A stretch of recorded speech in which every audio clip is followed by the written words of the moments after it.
reminds me of the Always Sunny podcast. Yes. Yeah. Dennis is just like, cut that. Yeah. all the time.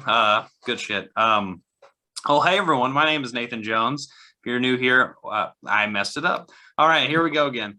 Hey everyone, my name is Nathan Jones, and if you're new here, welcome. I like to talk about all things movies, specifically Blu-rays, and today we're going to be doing another film journey. This time we got my buddy Mitch Oliver over here. How you doing, Mitch? I'm doing great, Nathan. Thanks so much for inviting me on the show. Very excited to be here. Yeah, I'm happy to finally get a chance to talk to you because we've chatted a few times, seen each other on Twitter. Of course, you know, you've got a fantastic podcast and a new short coming out, right? Yeah. I got the Terror Table, our horror podcast. I think that's how I got to know, or that's how our paths crossed with, you know, mutual friends, Daniel Epler, Cobwebs, Chris Hurtado, Inside the Sequel, Lindsay Wilkins, Shock and Awe, Matt Bledsoe, Film Feast. Jeez, yeah, and I'm sure I missed someone there, and I'm gonna feel like an asshole later, but that's okay. It's a family, and we don't want erase that Chris part. We don't really want him involved, and he won't watch this anyway. I even told you we were talking beforehand. I said, like, I'm not worried about us running out of things to talk about, because if we do, we can just go on Chris's Letterboxd and roast him. Well, yeah, we can just pull it up right here. Yeah. Oh man, for anyone who is unfamiliar with this name, if you've been with the channel for a bit, you might know that name, and he is an infamous character on a lot of different platforms, podcast world, and also in the video world. As Lindsay Wilkins dubbed him, the Agent of Chaos, which is the best description of Chris Hurtado I can think of. Absolutely. But yeah, the Terror Table, really fantastic podcast, and I've been listening to it, ever since I've known this group of great people, and I'm really excited actually for your new upcoming film that you just dropped a trailer for, right? Yeah, as of I'm not sure when this is coming out, but we're recording exactly 1 week after we launched the trailer for our short film. Well, I mean, it looks fantastic. Obviously, this is the first time I've ever talked to somebody who has, I think, made stuff that I were like just really fresh. You know what I'm saying? Like just coming out as it's happening. So I will put a little trailer actually around this part before we jump into the conversation with the film journey. But if you can check out the Druid's hand, here is the trailer. There's no way we could have known. These things, they're nefarious. They'll manipulate, and they'll deceive, and they'll take. They'll just take till there's nothing left.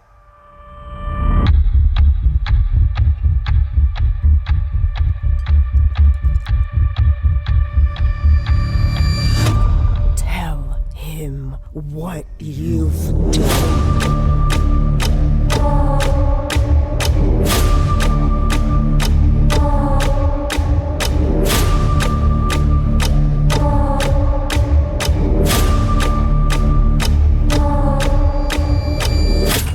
You can't burn the past away, son.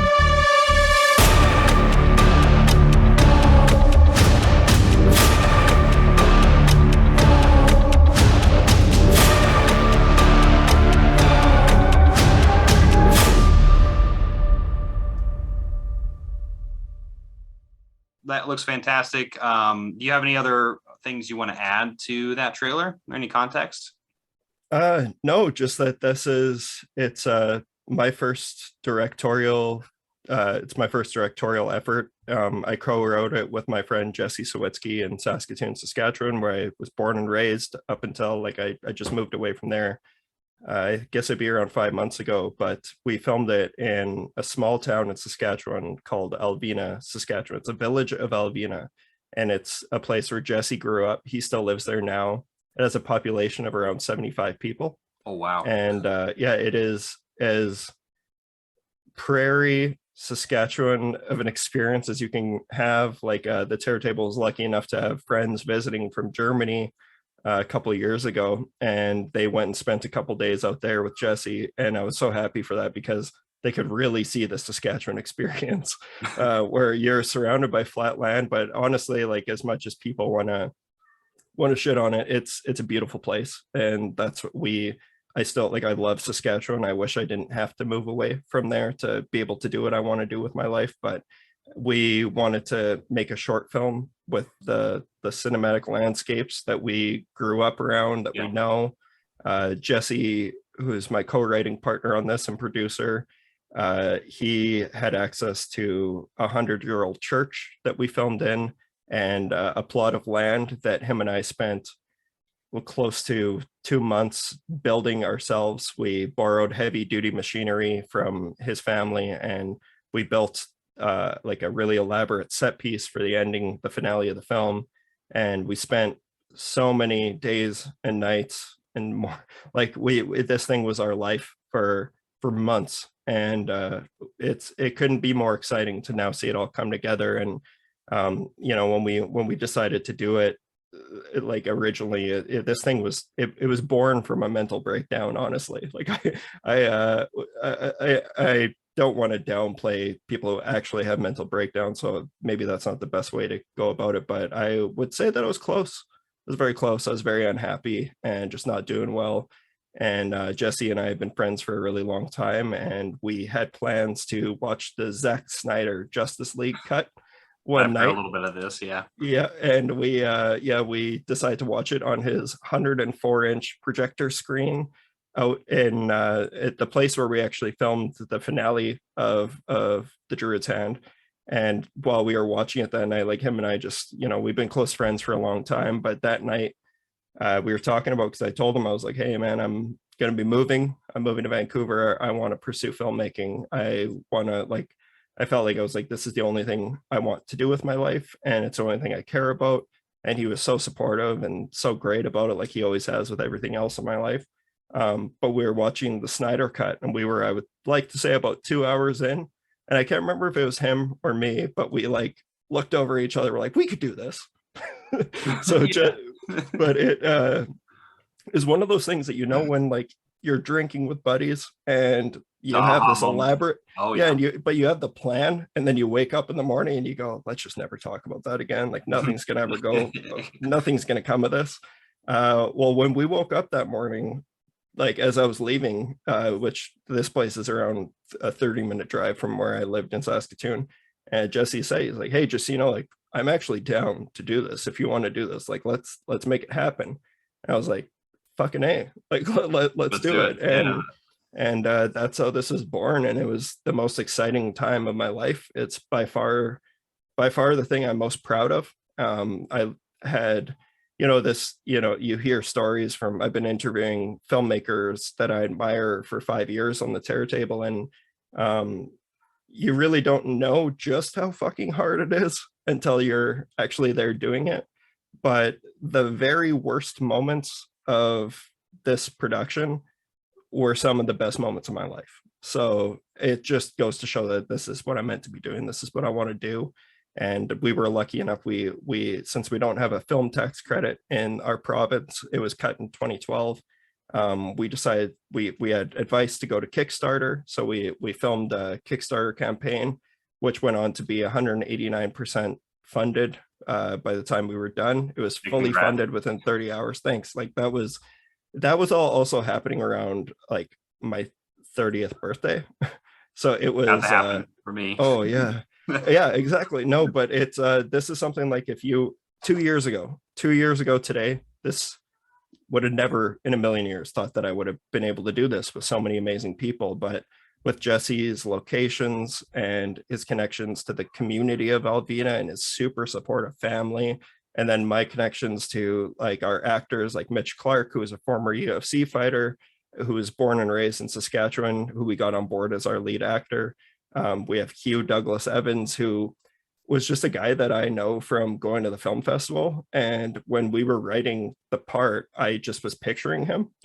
And I was like, we should actually ask Hugh if he would do this. And sure enough, like he's our, he's the older of the two men in the film. And I'm so happy with what he gave us. And he he gave us his all, and so did Mitch. And Then we found Gabe, who's she plays Rose, which is our burnt witch woman. I don't want to spoil anything for people who are going to eventually see the full film, but it was just like everything just spiraled and just snowballed. But I can say that like the shit didn't just happen. Like it was, we had so many people. My sister Tara Oliver, she came aboard as a producer and helped us organize everything. And we had my friend Dylan Hirschuk, who's one of the greatest. I truly think he's going to be a massive name in cinematography someday. I think he's already on the path to do that.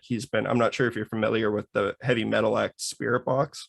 Oh yeah. But they're incredible, and they've been just blowing up. Dylan's directed like 6 of their videos. Damn. And funny story, I'm not sure, because we were talking beforehand about how we have similar music tastes. Were you at all ever a kind of emo kid? I was, but I definitely went the routes. I mean, like my emo phase was more like Slipknot, industrial. Yeah. So do you know the band Senses Fail? Oh yeah. Okay, so they were like my favorite in high school, and I still listen to them all the time. So like Taking Back Sunday, Thrice the Used, My Chemical Romance, like that's my bread and butter. The very first night we wrapped filming of The Druid's Hand, Dylan got an email from Senses Fail, and he's now since directed a music video for them. So he also has a short film of his own that's going to be coming out. He's going to be launching a Kickstarter eventually here soon. And he's the guy, like the dude helped us look really good. Because people can say whatever they want about my directing or our writing or anything. They can't say this thing doesn't look professional. Oh my God. Yeah. I mean, I've just seen the trailer, of course, a few times, and it does look incredible. So yeah, he's a great friend of mine and one of my biggest inspirations and influences. Like I love the man so much. So it was a dream to be able to work on this with him. And also, this is the first time I'm really talking about this at length. So now I feel like I just am blacking out and saying things. Oh, you're good. So you can cut me off. But yeah, no, it's really exciting, and we're now planning our hometown test screening where we're going to show it to our city of Saskatoon, Saskatchewan, June 3rd. This will be the first time I say that. That's crazy. I mean, that's coming up quick. And this whole thing, obviously, I know you dove into it a little bit, but it sounds very cathartic, and it definitely sounds like an experience to where obviously not something just obviously that anyone else can understand except for the people who made this film. But I think that's why to touch a deeper subject or a bigger subject at hand there, but like some of the best directors, or at least the films that you can see the person behind the camera, or you can tell just based on how they treat things, and I definitely can sense that with the things that you're saying. So anyway. Thanks, man. Yeah so. No, I'm just bottom line, I'm been movies are the only thing that I've ever truly cared about besides my friends and family, and it became really relevant during, I know this is a tired subject at this point, but the pandemic and COVID, it forced a lot of inward reflection, and it made me, make some changes in my life that were long overdue that I was putting off. And this being the biggest one, that this is what I need to do with my life. I have no delusions that I'm going to be some huge filmmaker. I don't care. I don't want that. I just want to try. I want to be able to at least say that I tried. And this is it's a start that for, I'm proud of it. I'm really proud that we tried really hard on this thing. And it's a tired conversation as well. Everyone says making movies isn't easy. It's a miracle every time. I personally think that it's like, there's no miracle about any of this. It's just hard work. And, but the thing is, it's the hard work that you love. Like I love every single moment of this. So yeah, I just hope to keep creating stories and, keep talking about movies, keep watching movies, keep getting inspired. And it's all I want to do with my life. So.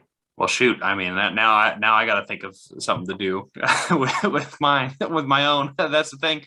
Is that wasn't my intention. I know that. Yeah. Well, the thing is, this goes into what we're doing today. Obviously, with people who are familiar with this particular video series that I've been doing on my channel where we discuss our guest's film journey in life. I think this is a good kind of segue into that, I think. Even though we probably touched on some things, some elements here. But I guess the good segue here when it comes to where you're currently at right now, we can actually try to go backwards a little bit when I say that. Let's do it. So what were the steps at the very, very beginning of this whole process when you were thinking about your early days of being exposed to movies or just the medium in general? What were some of those early memories you had? Or you mean like what led me to wanting to be a filmmaker, or what made me love movies?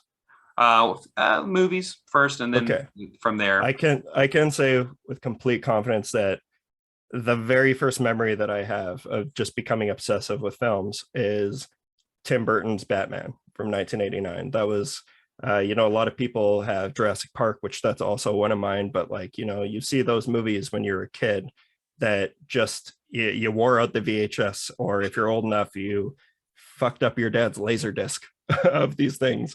I had a laser disc of Land Before Time. That was also a big one for me. Yeah. But no, it was Tim Burton's Batman and Steven Spielberg's Hook, which is generally known as like, a lot of Spielberg purists. I'm obviously a massive Spielberg fan.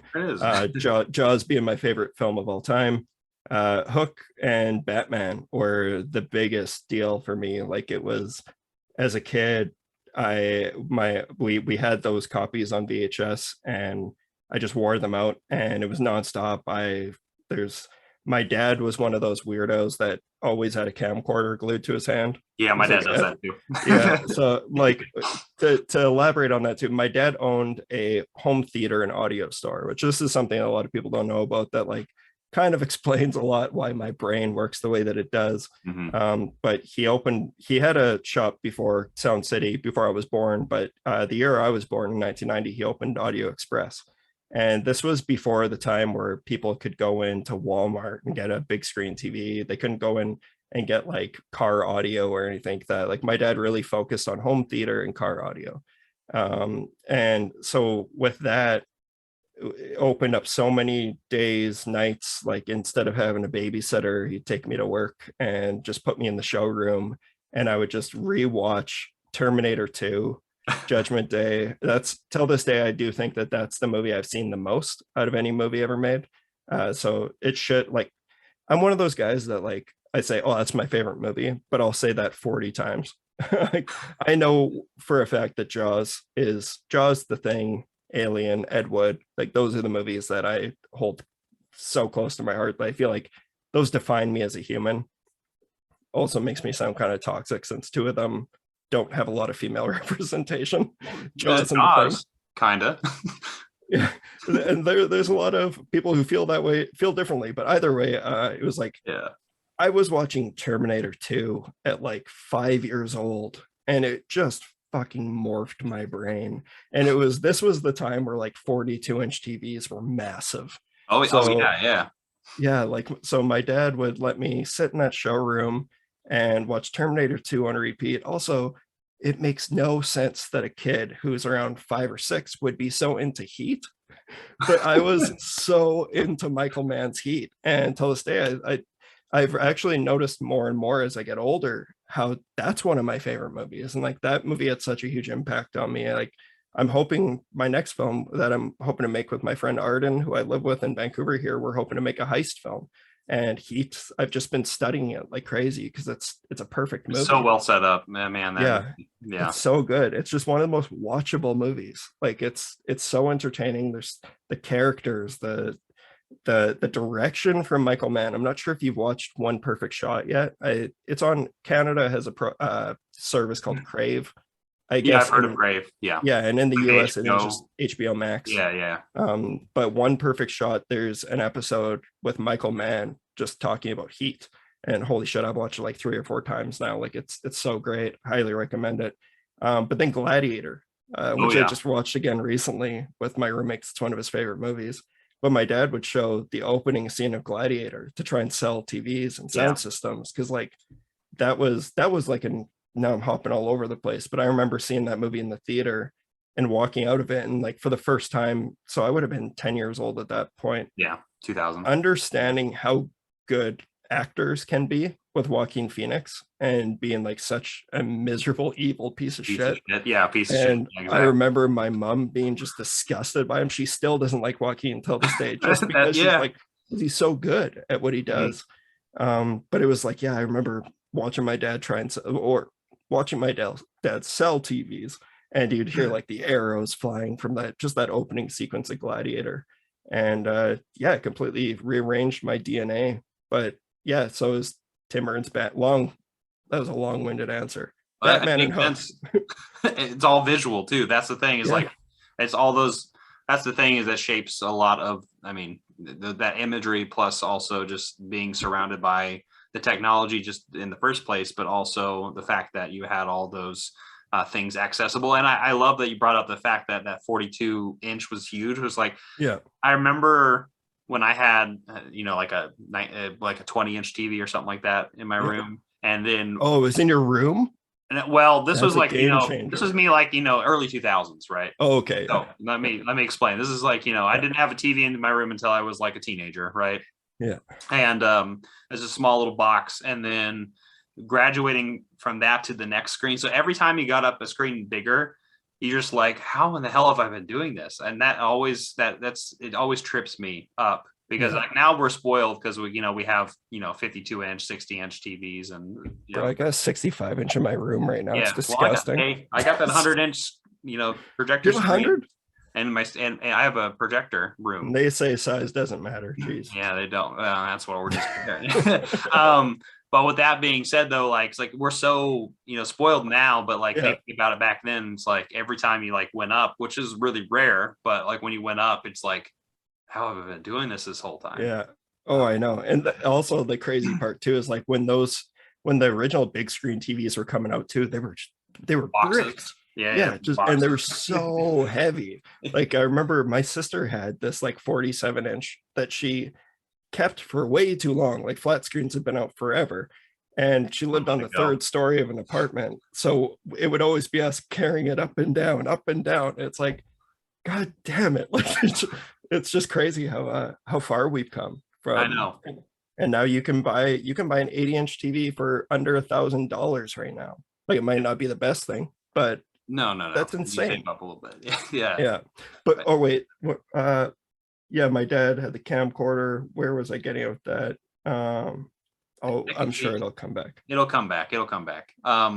Once you got past the year 2000 with Gladiator, right?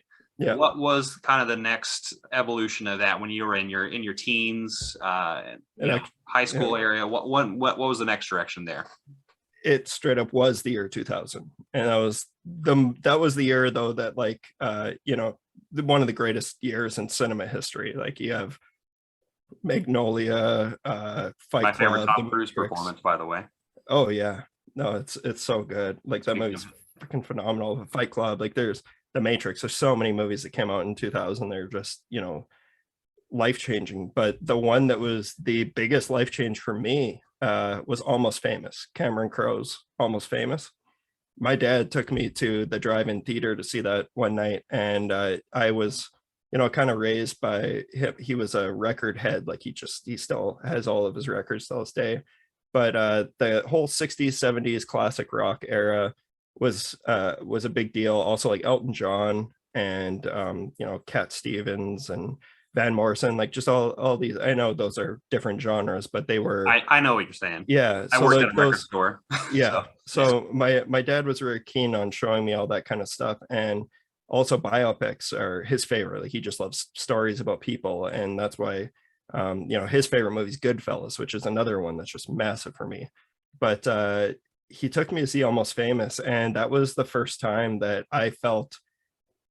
This makes me kind of cringe saying this, but like I felt seen for the first time, just because I was like, I saw a bit of myself in young William Miller, and also I like the character Patrick Fugit plays, and I think it was a little bit to do with his rebellious phase, but also his relationship with his older sister, which I had with my older sister Tara and Ashley. They both showed me music that my parents didn't want me to listen to, but instead of showing me CCR, they were showing me Slipknot and Korn and Limp Bizkit and all that stuff.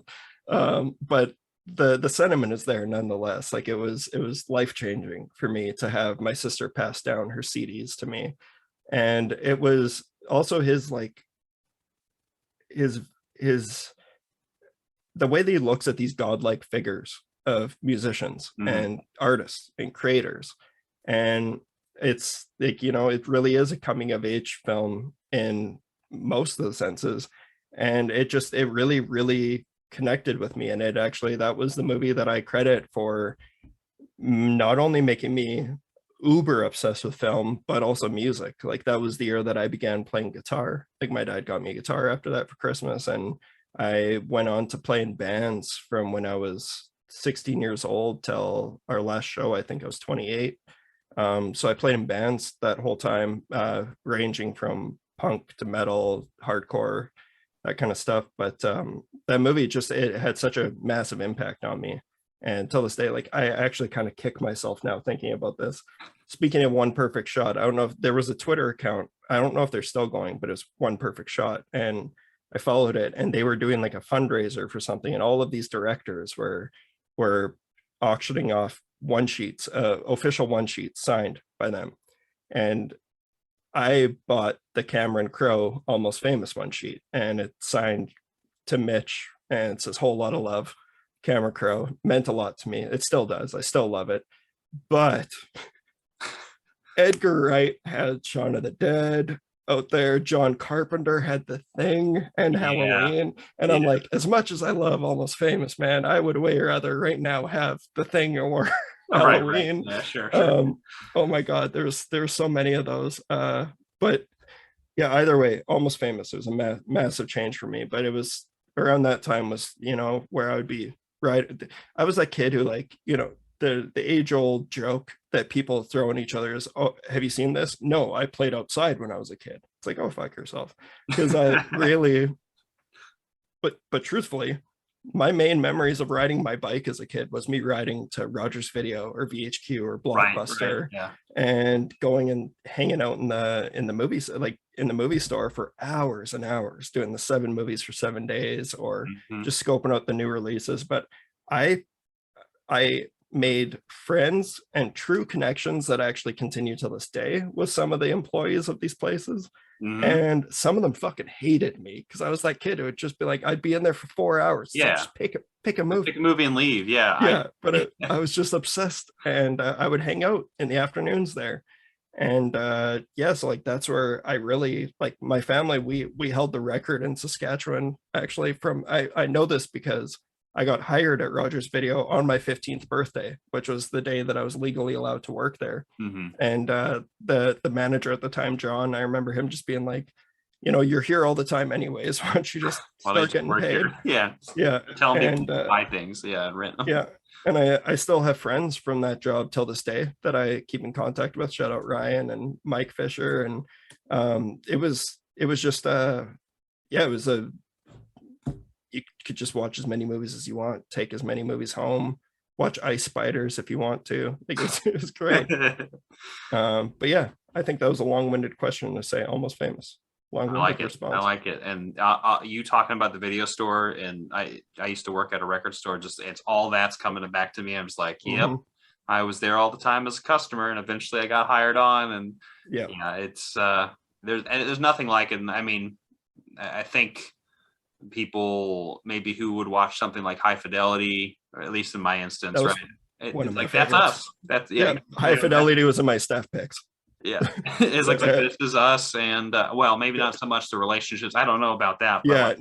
Okay. So funny you say that, because I consider High Fidelity one of my all-time favorite movies too. Yeah, and it's so disturbing how much I do relate to John Cusack till this day. But the older you get, the more you realize how much he sucks. Right, exactly. He's such a piece of shit. I'm like, oh God, you're the one who's fucked this up the whole time. Yeah, exactly. Oh man, that's so funny. Yeah, High Fidelity is that was such a huge movie for me. Oh yeah. It's all that, just all those memories like flood into my mind. But what about Empire Records? That's the one that made me want to work at the CD Well, that one's like, we didn't do shit there. Like we just, we would sit in the back and like, just look at, I guess it just dick around on the phone or whatever, and not magazines, movies. Not really do much. The computer was in the back, so we'd just be on there and stuff. And that's the thing is, it's an ultimate like hangout spot. But like because you're around that area and you're around all that mediums, music, and we also sold movies there too. And I was actually the movie guy there when I worked. But when people would come in and like we could play our own music, or like we had a TV and stuff, we could play movies and stuff. They would ask, depending. Do you remember what the first album was that you played while you were working a shift? Because I also worked at a CD store. It was the worst job I've ever had. Actually, that's not true. I was a plumber. Okay, you're a plumber. Okay, that's the shittiest. That's me as a teacher using that joke. But let's see. The first CD, or the thing that I first played, I want to say it was Disintegration by The Cure, because I wanted to make sure that people understood that I'm a cool guy. I'm a cool guy. Come on. I'm a cool guy. I got feelings. I may not show it, but I got feelings. Yeah, that's a good pick. Mine was Finch. Finch? You know the band Finch? What It Is to Burn.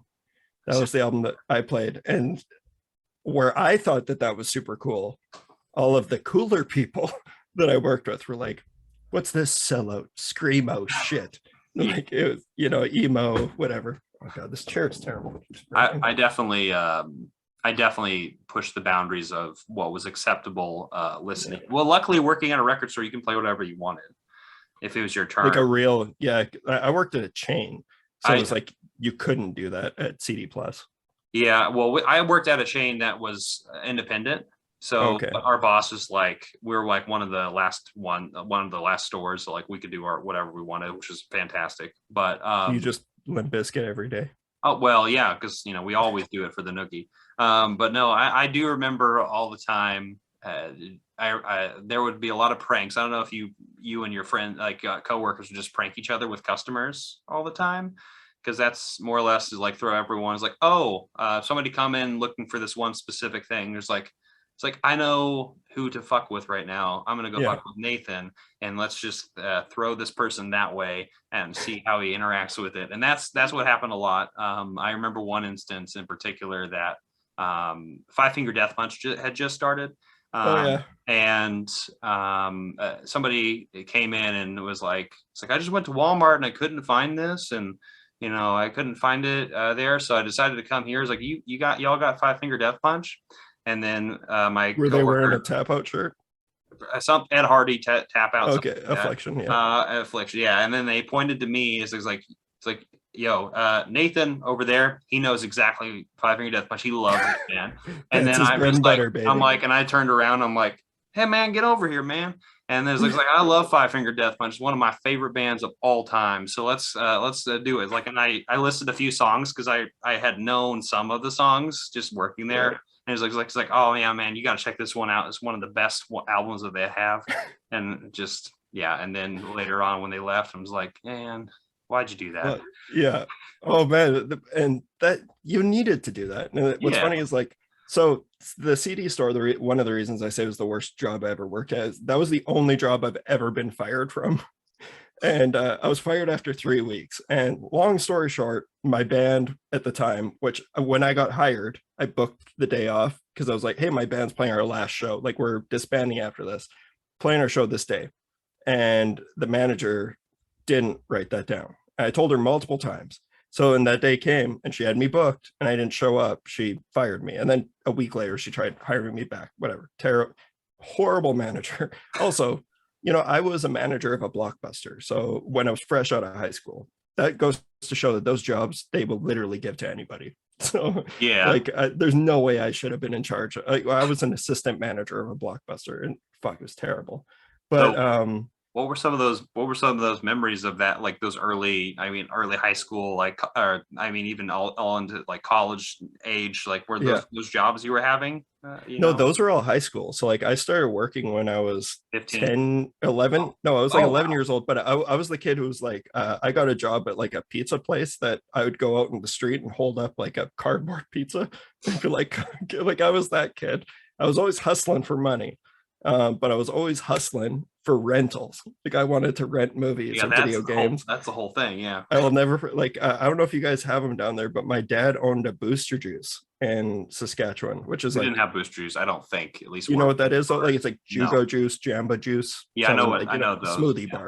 bar. But so I started working at that when I think I was 12 or 13 up until 15. But I remember like as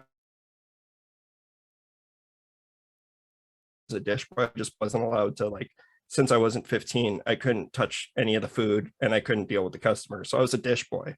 So I did that for years. And I remember after my first shift going up to my dad being like, can I have my money now? Because I didn't know about how you had to wait 2 weeks, because the job before, he also paid me under the table, because obviously who's hiring an 11-year-old kid? Right. But I remember because I wanted him to give me money so I could go and buy the whole shift. I was just like, 007 Agent Under Fire, baby, here I come. Ooh, good GameCube. game. Yeah, I was so excited. And I was like, 2 weeks? I gotta wait 2 weeks for this shit. That's But- forever. That is forever. Yeah. So honestly, I don't have many great stories about CD Plus, but Rogers Video, one of my things that I love to do was I've shared this on the Terror Table too, is like I have 2 older sisters that I'm very, very close with. And my one sister, she had this boyfriend who we didn't like. It sucked. And they broke up, and like he would come in and he would like all of their boyfriends would just be like, hey buddy, like how's it going? And like try and like, bro me. Buddy, Like, yeah. they legitimately think that I like them or something like that. Anyways, I would recommend the worst movies I could find or something that they would hate. So like I remember one day my sister's ex-boyfriend coming in and he was about to rent Norbit. And I was like, no. Like I was like, dude, you got to check this out. I gave him Bug with Ashley Judd. It's a Michael Shannon. It's a William Friedkin movie. Oh, And yeah. that movie's also like pretty underrated. It's actually really good, but it's one of those ones that Better than and that Norbit. makes me sound like a pretentious dickhead when I say like it's actually a good movie, but like everyone hated it. Like Right. it was one of our most returned movies. Like people would return and be pissed off because it was just gross. It's just fucked up. Like it's about like Ashley Judd having bugs crawling out of her skin. So I do shit like that, and there's more stuff that honestly it's just incriminating though. Right. Yeah. We can't release this. We got to cut it. I got my money's worth. Let's say that. Yeah. Well, I that's the thing. ended up leaving on bad terms, but boy, did I get my money's worth. Well, I just talking about, your experience like at the video store, like taking home videos and stuff. Like Yeah. that was like one of the best perks I remember having, because obviously this is before, this is the time rental places existed, but not at the extent that we have now with all these damn boutique labels and streaming services, right? Yeah. So do you have any like good experiences of like just taking home some stuff that either were like weird experiences or Thought it was going to be shit, and it turned out great. yeah. I actually shared one of these stories on the recent episode of the Terror Table. It's not out yet, or by the time this is out, it probably will be out. But first, I want to say everyone who got hired at Rogers Video had to pick a movie from the shelf and basically write an essay on it. Like they'd have to take it home and be like, explain how you would describe this movie and how you would sell a customer on it and how you'd convince them to take it home. I took the Trailer Park Boys movie home. I was a Canadian boy, Yeah. So I was like, yeah, I'm taking Trailer Park Boys home. So that I was freshly 15, whatever. But no, one that just immediately comes to mind, just because we just talked about it with Daniel Epler on the Terror Table, was this Australian crocodile movie called Blackwater. So I've always been a horror fan. Like I've just always loved that stuff, but there's only so much money that a kid has or a teenager has to rent movies, and it's like you wouldn't be able to, like, that was by far the best part. They could have not paid me to work there and just gave me rentals, and it would have been worth it for me. Yeah. And so I remember, like, I mentioned Ice Spiders, which is I'd watch that shit. I'd watch every single schlocky B movie that came onto the shelf or something that looked dumb. Sometimes I'd be so surprised. And there's 2 examples of, just off the top of my head, schlocky horror movies that surprised the hell out of me. That's Blackwater, which had like the worst DVD cover I'd ever seen. I was like, what the fuck is this? Like, it was brutal. And I remember taking it to the back to watch a half an hour of it on my lunch break, and I ended up taking it home that night. And till this day, we just did an episode on it, and I really like it. Like, I think it's a really solid movie, and it's someone like, I don't know if you know the shark movie, The Reef, but Yeah, Andrew I know. Trokey, yeah, like that director, like it's not for everybody, but it is for me. Like, I like those survival type horror movies, and like really low budget, but really effective and really, really scary and intense. And that was one of them. But the other one was Black Sheep. Oh yeah.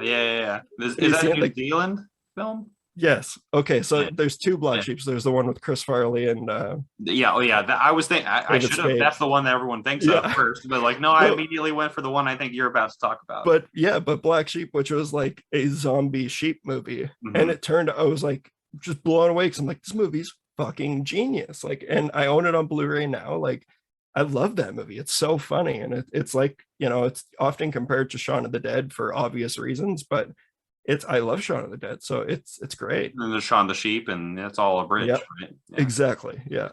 Oh God, I know I'm gonna be kicking myself later because I spent years at that place. So I'm gonna be thinking about this later. I'm like, should have mentioned that. But yeah, those are the ones that come to the top of my head.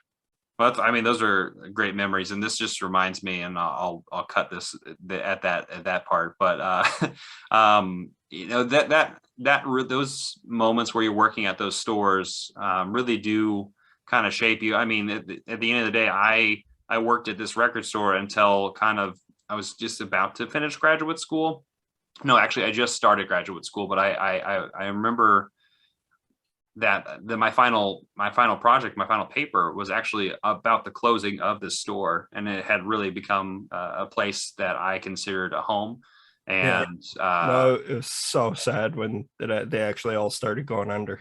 yeah, so Yeah. it was like, so because I have a lot of, and this is where I'm not a filmmaker, but I could see myself if I decided to join into the medium, something like a ghost story, like really speaks to me. Yes, And yes. when I yeah. watched that movie, when that happened, it was right around the time that the record store closed.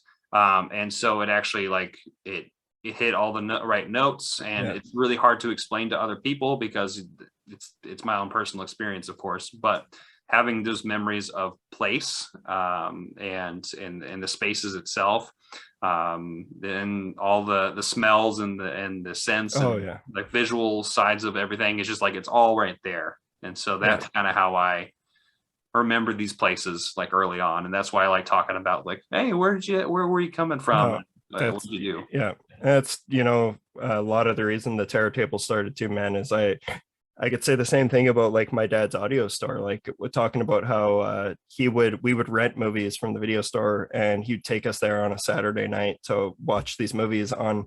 Like, it was a game changer when projector screens started coming out. So we would set up like sleeping bags, me and my sisters and my dad, in the showroom. It'd be like on the other end of the city on a Saturday night, and he'd make a giant, I remember he still has it too, this giant orange bowl that he fills with popcorn and puts the saran wrap over it. We take it to the store, and I can still smell that. Like, when I was thinking about this, because I knew it would come up, like I can smell the carpet of Audio Express. Yeah. Like, I can smell the counter, and I can smell, like, it's same with Rogers Video. Like, we're very lucky that we're people who love something so much that we can have those memories triggered by so many great memories. And like, obviously not all of my memories from the video store are great because I worked at one, so there's of course terrible days, but it's, yeah, no, man, we're very, very lucky that we love something as much as we do. So that's why I love stuff that you do with like your YouTube account and everything, and that's why I do the Terror Table as well. So I mean, this is, I mean, cathartic. I think I've used that word earlier, but I mean it in the sense that, you know, these are projects that we like to do, are creative outlooks that I think are a good expression of just the things that we enjoy. And I think that's what I'm finding from, you know, at least I started this 5 years ago, and I'm very low maintenance with this thing. So, and people can, but you know, I'll eventually see the directions, how I feel, and things there where I go, and I'm just happy to be here and just meeting all these people and continuing this whole thing has just always been like a fun thing for me. I feel like I'm concluding, but I'm not concluding people. Yeah, So, no, for sure. Yeah, we still got plenty to talk about, but no, I'm with you though, man. And that's kind of like, that could be thrown back to the tear table. Like I made a comment about how I was a plumber. Like I was a plumber for 7 years before I moved out to Vancouver to pursue filmmaking. And you look at me and you go, Mitch, a plumber? And everyone does that. And yeah, guess what? I wasn't a good plumber, but I did it because like where I grew up, like, and there's once again, absolutely nothing to do with the province or the people in it or anything like that, but there are only so many options. And for so long, I always felt that being a filmmaker or being in entertainment in any kind of way was so unachievable because I'm very, very close with my family and I'm very close with my friends. And I'm lucky enough to be a person who has so many great friends in Saskatoon. And I couldn't imagine leaving them. Like it was like, there's no way I will ever be able to leave my friends and family. And I know that this can't happen here. So I just shut it out.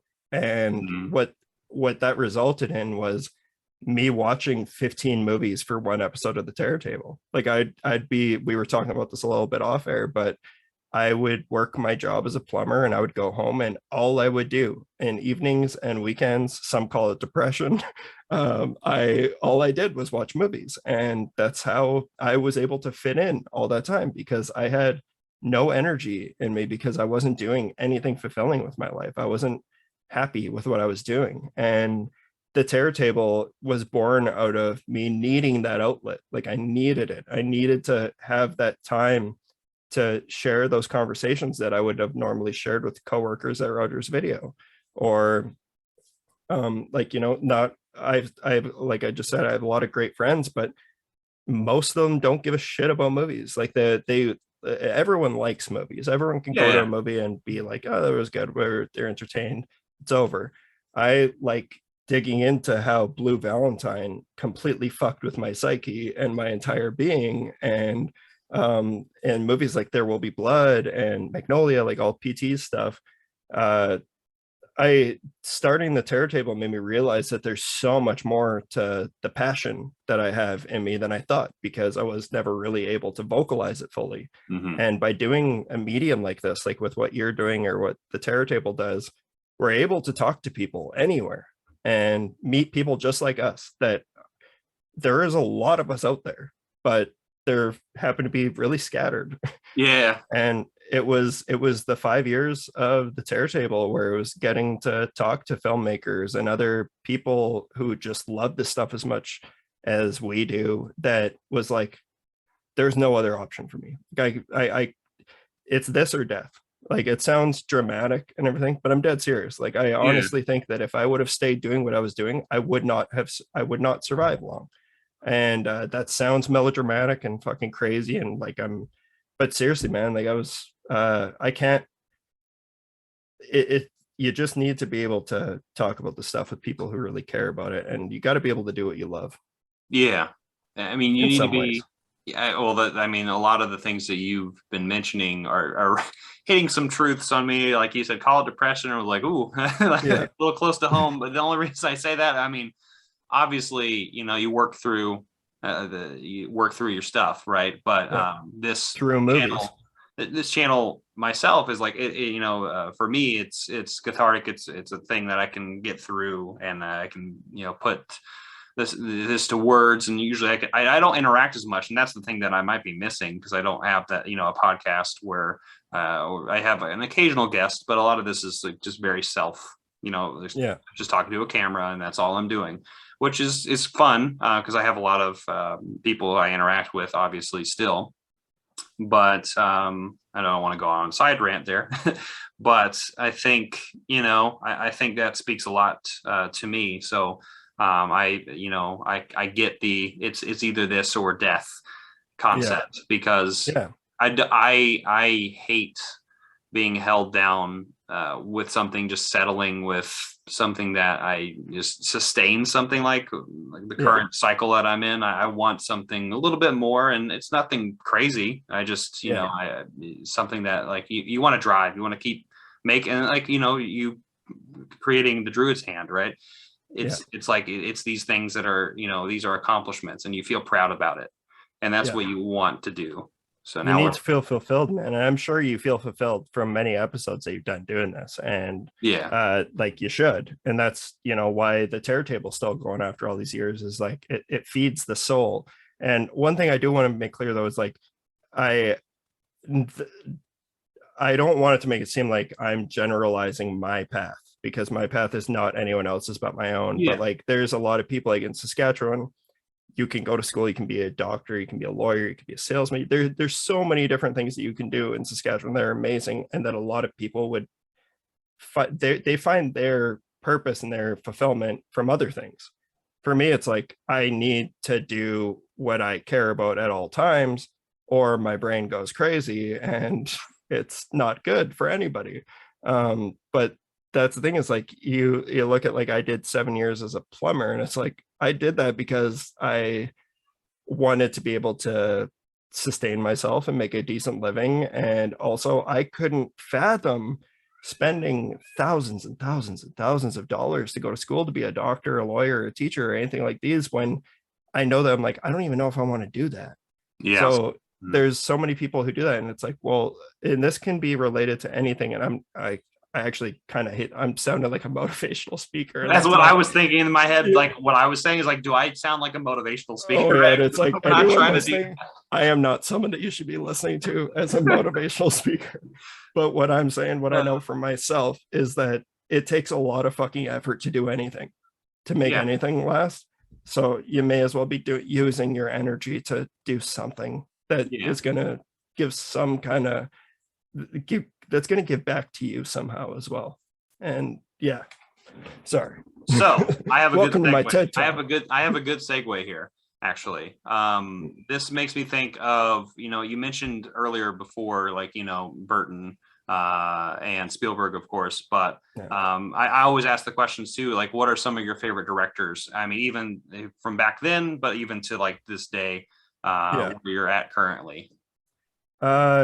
Definitely like Spielberg, because Jurassic Park, Jaws, the list goes on with that man. Like, I still think he's just an absolute marvel and one of the best to ever do it. But like, I have all those classics like John Carpenter, Wes Craven. Like, that was when Wes died, that was the one that really fucking hit me hard, because I was like, you don't realize how much someone's work means to you until they're absolutely gone. But no, like nowadays, I would say, like, especially thinking about the things that excite me as just a film viewer now, and also as someone who wants to make films, Mike Flanagan is a massive inspiration for me. So that's why I'm not sure if you saw, like, on my Instagram, but like when I first moved to Vancouver, I went to it was my first time in an art house theater here, and I walk in and Mike Flanagan and Kate Siegel are standing there. I'm like, what? It's like, they're actually like, it's like, oh, you are God to me. Like, I am here because of so many of the things that you do. But like, what I love about Mike Flanagan is that he puts so much, you can feel the passion and the heart and everything that he does. You can feel the emotional connection that he builds with every one of his characters, and how you could never hear the man talk, know what he looks like, and you would know that dude is so introspective about every character that he writes. So he's a huge influence on me for that. And also because I'm generally known as like a horror guy because I have the Terror Table, and I just made a horror movie, The Druid's Hand. But like, I like, all of my love from cinema comes from just everything. It comes from human interaction and like the human condition. And that's what horror at its best is to me. And I think Mike Flanagan's doing that almost better than anybody else right now. Like with it's funny, when Midnight Mass came out, and people will see this, but like Midnight Mass came out, I think 2 weeks after we wrapped on The Druid's Hand, and my sister started watching it before me, and she's like, oh shit. I'm like, what? And I start watching it, and it's like, oh, there's a lot of similarities here. But the thing is, there's a lot of similar, like, then you look at one of Mike Flanagan's other passion projects is Revival by Stephen King, the book. Have you read that book? I haven't read any Stephen King, which is a shocker for a lot of people. Oh yeah, no, and actually, there's nothing. I'll get he's there. He's one of the greatest. Cujo was the one I was told to read first.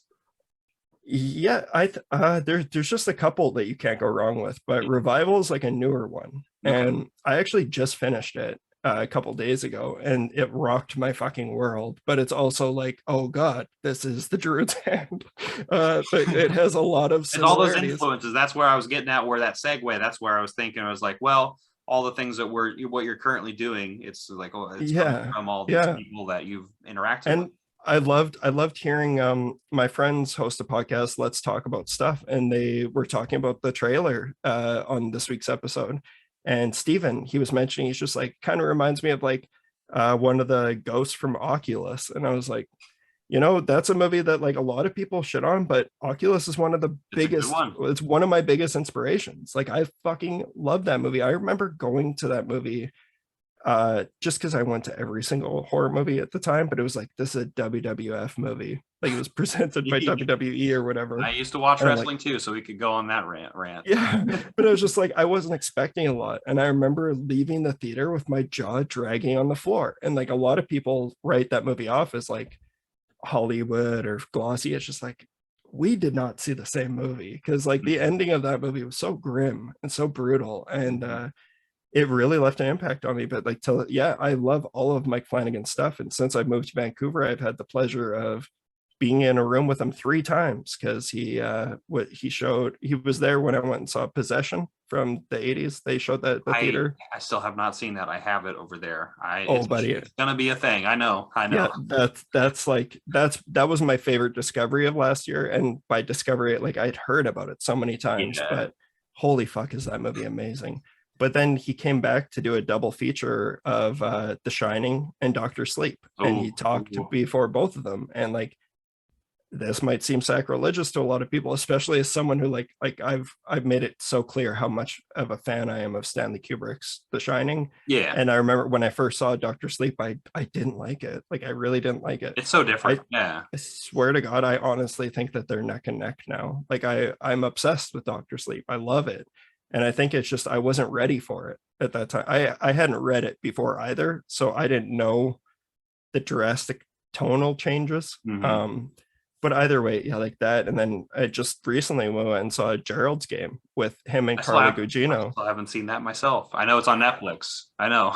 I heard it's intense. So that's a movie that like I liked it when it came out, but seeing it in the theater with like, and they did like the Q&A after, so people were like, who hadn't seen this movie before, and they're clapping. It's like, oh yeah, like there is a moment in that movie that like I will never forget the experience I had sitting in that chair and knowing that it was coming, and seeing the entire audience just be like, oh my God, it's one of the most visceral things I've ever seen. But yeah, okay, so Mike Flanagan, Jeremy Saulnier, who did Green Room and Blue Ruin. Which, yeah, like for people who don't know, like Jesse and I, we've pitched this since the Druid's Hand started. How it all began with the template that we wanted to work off of was we wanted to make the Texas Chainsaw Massacre through the lens of Blue Ruin. And so like those are, and I'm like to think that we succeeded in that. I'm sure the internet might feel differently, but that is a huge deal for me. Blue Ruin and Green Room. Lynn Ramsey, who directed We Need to Talk About Kevin and You Were Never Really Here. Yeah, great movie. Ratcatcher, like yeah, she's phenomenal. And it's like those are the directors that really get to me now. Obviously, I love Robert Eggers as well. RES. Well, you know us. Yeah, exactly. Yeah. Where's RES? That's Midsummer. There. Black Phillip's on the other side. You can't. Oh hell yeah! I got so many witch related things in here. It's insane. And I got that second sight release coming. This is right. It's a beautiful Vance Kelly. Oh, how does that work? How does directions work? It's a Vance Kelly Mondo. Sorry. Yeah, you're good. I can do this real quick. You can probably shortly see. There's a Halloween mask. Oh yes. See up there. Love it. That witch screen A24 book right there. Oh my God. Oh, you have that. That's amazing.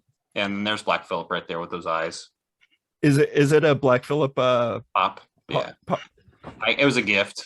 So these are all, you got him. Yep, there he is. There he is in his box. Also, funny story that my friend was texting me one day. This was like 3 years ago about how I need to get a hold of my Blu-ray spending because he's like, Mitch, you don't need to own everything. Like you got to start thinking about. Because he's like, you don't own a house. I'm like, I don't want a house. I want like I want all these fucking, I want Creep Show 2 for $50. And but he sent me this long thing about how he's like, your money is going away and you need to start taking care of that. And I immediately messaged him and said, I just bought a gremlin flashing its genitals. Oh man. But now I have it signed by Joe Dante. Worth it. That's worth Yeah. 2 houses, 3 houses. Exactly. Yeah, you may have a house. I have a gremlin flashing its genitals. So what are you gonna do? Yeah. But yeah, those are big ones for me nowadays, especially. But like, you know, there's so many. Michael Mann, David Lynch is like, I'm hesitant to say that as someone who's like making films now, because anytime someone says that they're a David Lynch fan, that means that they're going to make movies like David Lynch. Right. And it's like, I am not dumb enough to think that I could ever make something as brilliant as David Lynch. And I would never attempt to, but I love his ambition to creating something uniquely his and unapologetically his, and for no one else but him, and it just works. And then like, never explain anything. Yeah, and it Like, that's no. and he's my favorite human being on earth. Like he's, you know, the weather term reports. yeah, the term is overused at this point, and you know, also culturally not respectful, but like he's like my spirit animal. Like I just you know what I mean? Like I love that man. I can watch him in any interviews. If there's one person I could just go and have lunch with, it'd probably be David Lynch or Kurt Russell, but You know, very different people. Well, you wanted to hang out with Jack Burton, right? Exactly. Yeah. I want to fuck McCready. Well, yeah, fuck him and put him in the shed. Mhm.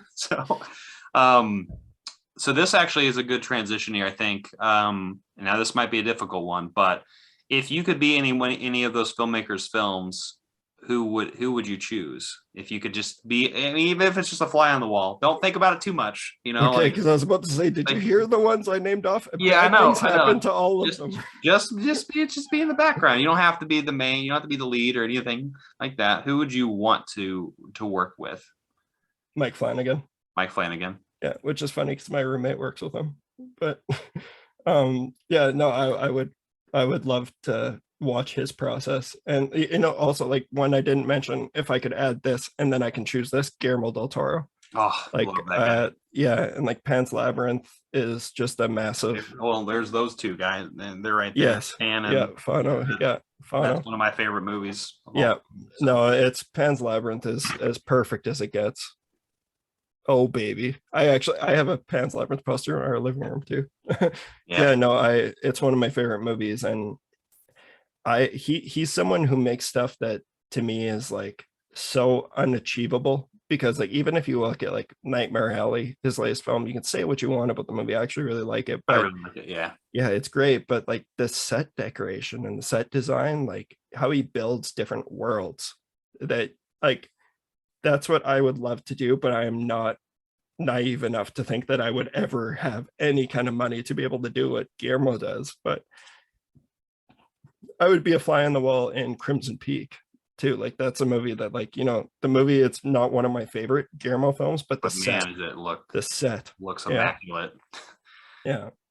But yeah, so him or I guess, I don't know, or Robert Eggers, you can go and smell Willem Dafoe's farts, and Or you could the be a White House. bird on a rock and just get Yeah. bashed and stuff. Oh man, how excited are you for the Northman? I have tickets and I'm going Yeah. next week. Yeah. It's coming on next Friday. Holy shit. I Thursday for cannot- me. So That, and oh my god, did you see the new David Cronenberg trailer? I did. It looks nuts. Holy shit. Like Yeah. No, it's like people who are doing stuff like that, especially like you look at what's his name? Miller, George Miller, like Mad Max Yeah. and stuff like that. Oh, Like, at his age. I admire the fuck out of directors who are making Paul Verhoeven with Benedetta, like making the craziest shit at 70 years old. And it's like, this is why I want to stay alive. Because like if we I could ever can get see to that what- point, yeah. you know what I mean? You could do that yourself, maybe. Like it's like, what do I want to do at 83? Yeah. Oh, I got ideas a brewing. It'll But- get there to you. Yeah. Yeah. Well, I guess to kind of encompass some of this all together and thinking about this whole journey, I guess that is still a continuous process here. But I guess outside of watching film, and then obviously all these interactions that you've had with the medium itself, how has your passion been created or impacted your worldview of how you interact with the medium itself, or just with interactions in general, or how you treat yourself as an individual yourself?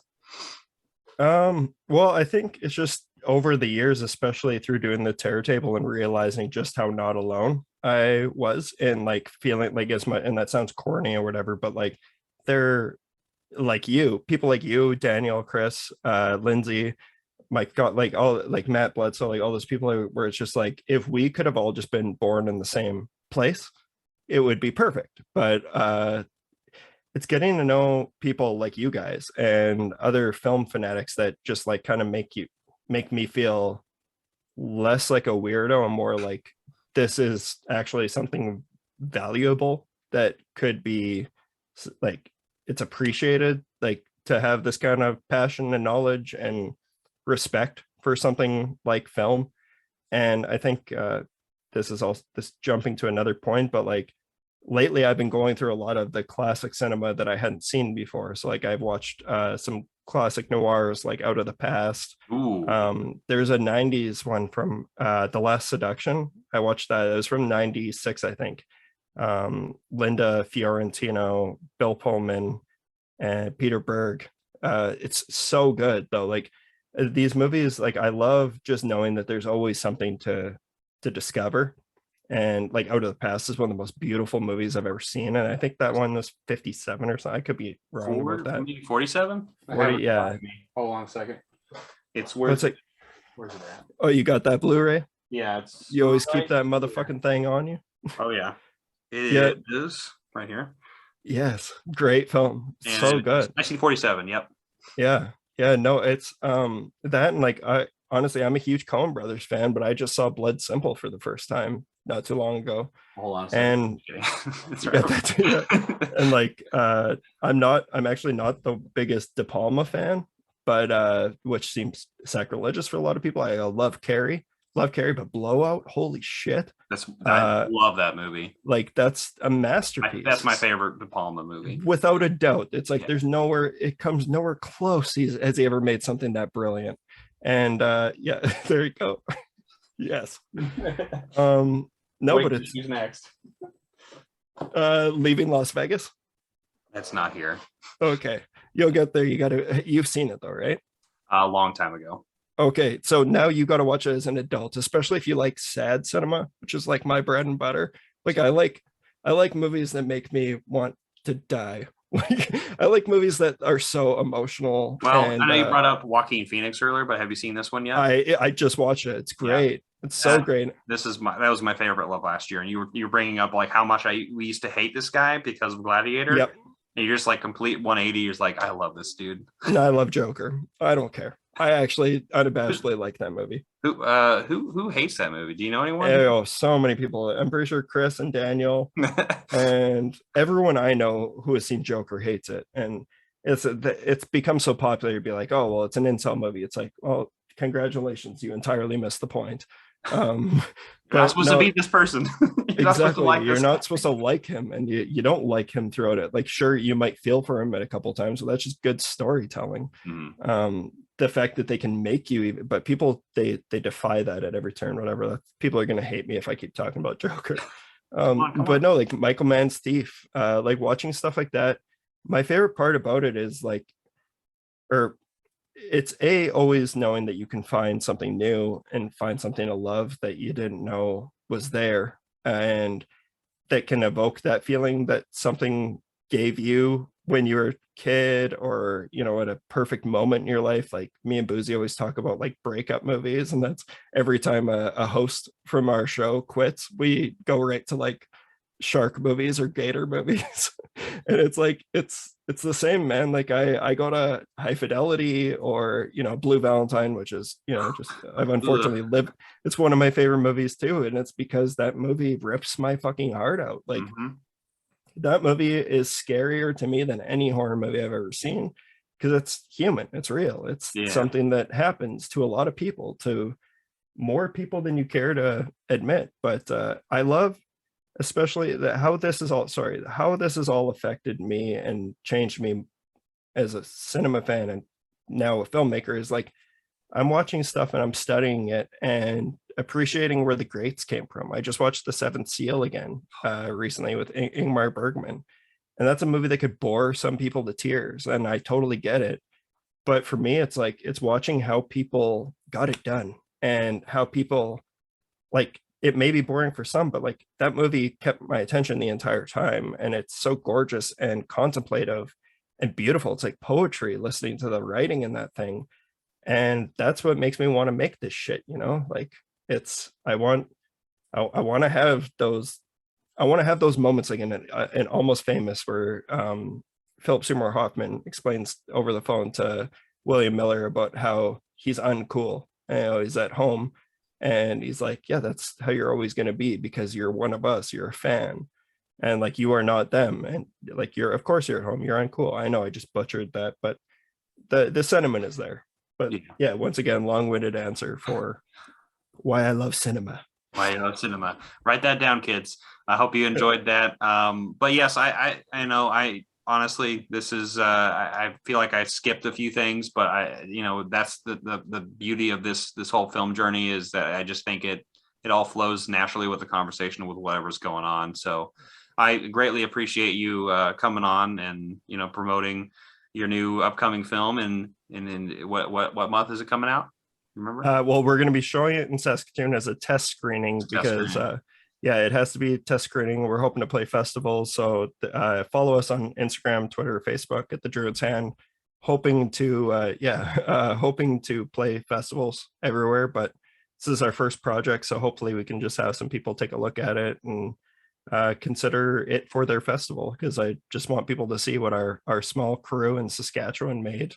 And man, this has been this is the easiest it's ever been for me, just so like just talk like we're kindred spirits, and we knew that was going to happen before this. But that's the thing, is this was a really great combo. And well, I appreciate you coming on, man. And like I said, like you were just saying, it's just the one thing that I used to be an advisor. So the thing that I always like to do is just, make sure. And then that's the reason why I love this particular segment on my show, is I always enjoy just relaxing and having a conversation. At the end of the day, that's kind of how I feel about most of my interactions with life. And I wish more people would actually have conversations. But I appreciate you coming on. Is there any way besides following the Druid's Hand, where people can find you? Honestly, if you want to add me on Facebook, I'm Mitch Oliver. You can add me there, or Twitter, I'm Mitch Oliver 14. I barely use Twitter because it's a cesspool of hate, and I have enough hatred in my heart. So I try to stay away from Twitter, but I go there to connect with you guys. Like your whole crew seems to be like, it's so funny because I don't get on there much. I don't. I've also noticed a lot of people like talk about film Twitter this, film Twitter that, and all this. I'm like, thank God. Like I think it's bad now, and I clearly don't follow the people that these people are following. So I'm like, I don't want to go down that road, because that's the kind of shit that can destroy me. But on Instagram, I'm Blair Mitch 666. Hopefully that's going to change. I just don't have any other clever option right now, but it's a good number. I like it. No, parents love it, I'm sure. But well, parents who are watching this, you get it. Yeah, exactly. Look at your boy now. Here we are drinking White Claw on YouTube. This isn't water, everyone. No, it's unfortunately I don't have any alcohol. It's just straight vodka. It's straight vodka. It's the beard. It gives me powers. But yes, I want to say thanks again, Mitch, for coming on. I hope everyone enjoyed this at home, our insane ramblings. I hope you enjoyed the trailer. I hope you can check out when that comes out eventually, and where these things come out. But yes, be sure to follow Mitch and also listen to the Terror Table podcast. I have like turntable, like, and immediately, because they're just talking about music all the time. Follow the links in the description. Those are the actual accurate information. Thank you so much for watching. Comment down below, share, hit the notification bell, subscribe, and we'll see you next time. I'm not jonesing around. Thanks, Nathan.